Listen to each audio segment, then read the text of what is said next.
भारतीय railway IR.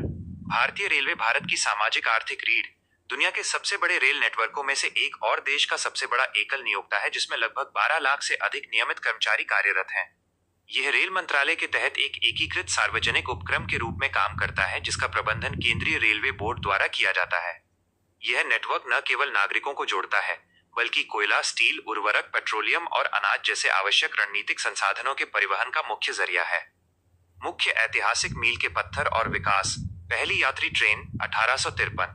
बोरी बंदर, मुंबई और ठाणे के बीच 34 किलोमीटर की दूरी पर साहिब, सिंध और सुल्तान नामक 3 भाप इंजनों द्वारा देश की पहली वाणिज्यिक यात्री ट्रेन चलाई गई। पहला विद्युतीकरण 1925। बॉम्बे वीटी और कुर्ला के बीच पहली इलेक्ट्रिक ट्रेन चली, जिसने 1500 वोल्ट्स डीसी ट्रैक्शन पर आधुनिक और तेज परिवहन के युग की शुरुआत की। इसके बाद 1950 के दशक में आधुनिक 25 किलोवोल्ट एसी ट्रैक्शन प्रणाली को अपनाया गया। बजट पृथक्करण और विलय 1924 और 2017। एक वर्ष समिति की सिफारिश पर 1924 में रेल बजट को आम बजट से अलग किया गया था। विवेक देबरॉय समिति की सिफारिश पर 2017 में सरकार ने 92 साल पुरानी इस परंपरा को समाप्त कर इसे फिर से आम बजट में मिला दिया, ताकि वित्तीय आवंटन अधिक सुव्यवस्थित हो सके और लाभांश भुगतान की बाध्यता खत्म हो। राष्ट्रीयकरण 1951। स्वतंत्रता के बाद देश के विभिन्न हिस्सों में फैली 40 से अधिक निजी और रियासती रेल प्रणालियों को मिलाकर एक सरकारी सार्वजनिक व्यवस्था में बदल दिया गया। प्रोजेक्ट यूनिगेज 1992। परिवहन बाधाओं को दूर करने और पूरे देश में एक समान नेटवर्क बनाने के लिए मीटर गेज और नैरो गेज पटरियों को मानक ब्रॉड गेज 1676 मिलीमीटर में बदलने का विशाल अभियान शुरू हुआ, जो अब 95% से अधिक नेटवर्क को कवर करता है। परिचालन, प्रशासनिक और बुनियादी ढांचा। प्रशासनिक संरचना। कुशल प्रबंधन के लिए भारतीय रेलवे को 18 परिचालन जोनों, महाप्रबंधकों द्वारा प्रबंधित में विभाजित किया गया है, जिन्हें आगे 68 डिविजनों, मंडलों, मंडल रेल प्रबंधकों द्वारा प्रबंधित में बांटा गया है।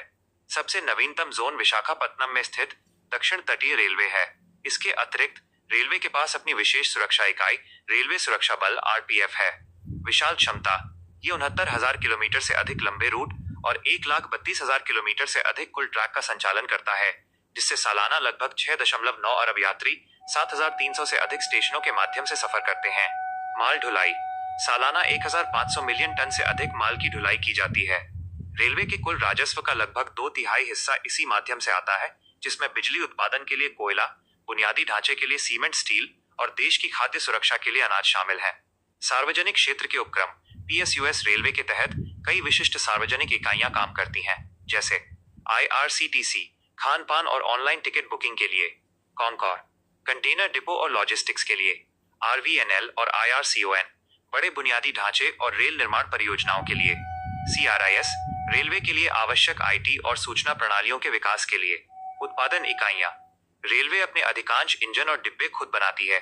इंटीग्रल कोच फैक्ट्री चेन्नई और रेल कोच फैक्ट्री कपूरथला, पारंपरिक और एलएचबी यात्री डिब्बों का निर्माण। चित्तरंजन लोकोमोटिव वर्क्स और बनारस लोकोमोटिव वर्क्स वाराणसी उच्च हॉर्स पावर वाले आधुनिक इलेक्ट्रिक इंजनों का निर्माण, जैसे WJ9 और वैब7।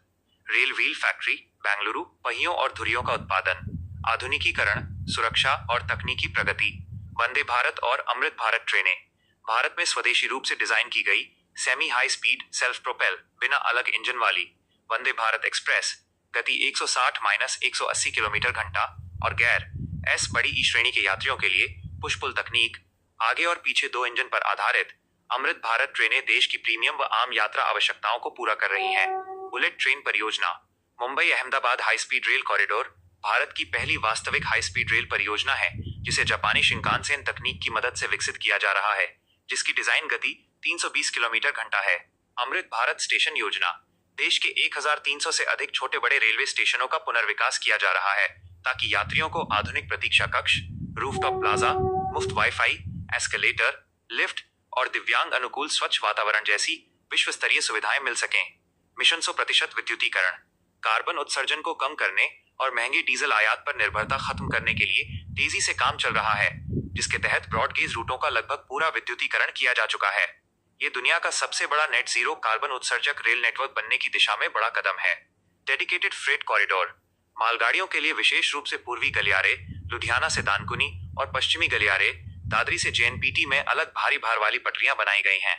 इससे माल ढुलाई की गति 25 किलोमीटर घंटा से बढ़कर 60 किलोमीटर घंटा से अधिक हो गई है और मुख्य लाइनों पर यात्री ट्रेनों के लिए जगह खाली हुई है।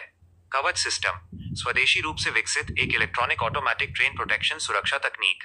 यह सिस्टम सिल 4 सेफ्टी इंटेग्रिटी लेवल 4 मानकों पर आधारित है, जो लोको पायलट द्वारा सिग्नल चूकने या आमने सामने की स्थिति में खुद ब खुद ब्रेक लगाकर ट्रेनों को आपस में टकराने से रोकता है। आर्थिक चुनौतियां और भविष्य की राह। क्रॉस सब्सिडी मॉडल की चुनौती। भारतीय रेलवे एक विशेष सामाजिक आर्थिक मॉडल पर काम करता है। देश के आम और गरीब नागरिकों के लिए यात्री किराए, विशेष रूप से साधारण और स्लीपर क्लास को जानबूझकर काफी कम रखा जाता है। इस घाटे की भरपाई के लिए व्यावसायिक माल ढुलाई पर अधिक शुल्क लिया जाता है। इसके कारण सड़क परिवहन, ट्रक आदि की तुलना में रेलवे से माल भेजना महंगा हो जाता है, जिससे राष्ट्रीय लॉजिस्टिक्स लागत बढ़ती है और रेलवे का लॉजिस्टिक्स मार्केट शेयर कम होता है। Operating ratio. रेलवे का ऑपरेटिंग रेशियो अक्सर 95% से 98% के आसपास रहता है, जिसका मतलब है कि हर 100 रुपए कमाने के लिए रेलवे को लगभग 95 से 98 रुपए खर्च करने पड़ते हैं। इसमें से एक बड़ा हिस्सा पेंशन, वेतन और ईंधन पर खर्च होता है, जिससे रेलवे के पास अपने आंतरिक संसाधनों से विकास कार्य करने के लिए बहुत कम अधिशेष बचता है। बुनियादी ढांचे पर संतृप्ति। देश के मुख्य ट्रंक रूट जैसे दिल्ली मुंबई, दिल्ली हावड़ा या स्वर्णिम चतुर्भुज अपनी वास्तविक क्षमता से 120% से भी अधिक पर चल रहे हैं।